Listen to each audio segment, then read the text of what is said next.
শয়তান বন্দী থাকার পরেও আমরা যে গুনাহ করি এই দুটি ব্যাপার পূর্বে আলোচনা করেছিলাম।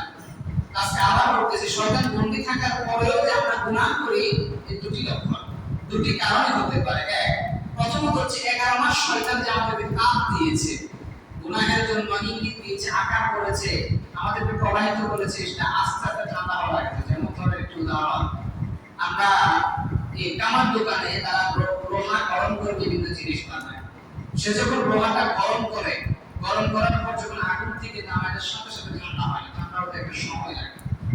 তো তদ্রূপ 11 মাস শয়তান আমাদেরকে ষড়যন্ত্রের আকারে রেখেছে, সে আমাদেরকে কন্ট্রোল করেছে, সে আমাকে ব্যবহার করেছে, আমাকে আপনাকে। এই যে সিস্টেমটা আমাদেরকে শিখিয়ে দিয়েছে, সেই সিস্টেম থেকে আমরা বের হতে একটু সময় লাগে।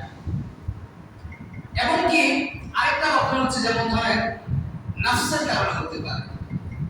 আমাদের নফস প্রধানত 3 প্রকার: নফসে মুতমাইন্না, নফসে লাওয়ামা, নফসে আমারা।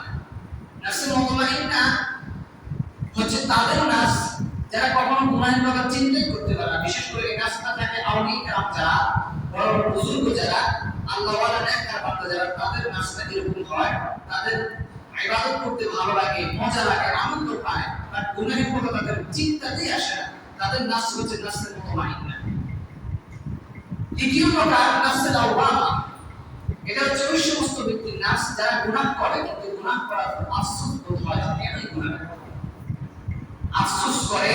তাদের ঈমান কিন্তু আছে, এটা ঈমান থাকার ইঙ্গিত যে আমার ঈমান এখন আছে, আমি যে গুনাহ করেছি এটা ভুল করেছি, আল্লাহর কাছে তওবা করতে হবে, সাথে সাথে আল্লাহর কাছে তওবা করে নেয়। ওই সমস্ত ব্যক্তির নফস যেটাকে বলা হচ্ছে হাদিসের ভাষায় নফসে লাওয়ামা। তাদের ঈমান আছে, তারা যদি চায় আল্লাহ তাদেরকে হেফাজত করবে, তবে আল্লাহর কাছে বেশি বেশি চাইতে হবে। তৃতীয় প্রকার যেটা, সেটা হচ্ছে নফসে আম্মারা।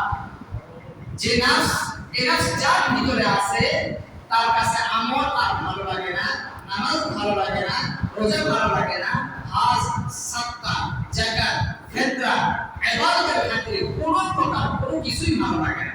তার সর্বক্ষণ মন চায় গুনাহ করতে, গুনাহ করতে, গুনাহ করতে। তার কাজই হচ্ছে গুনাহ। কি রমজান, কি মুহররম, কি ঈদ, সব একই তার কাছে।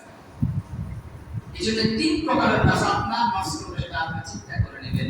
যদি নফসে আম্মারা হয়, তাহলে তওবা করে ফিরে আসুন। নফসে লাওয়ামা হলে আল্লাহর কাছে বেশি বেশি তওবা করুন, যাতে আল্লাহ তাআলা প্রথম সারির নফস যাদের আছে, নফসে মুতমাইন্না, তাদের কাছে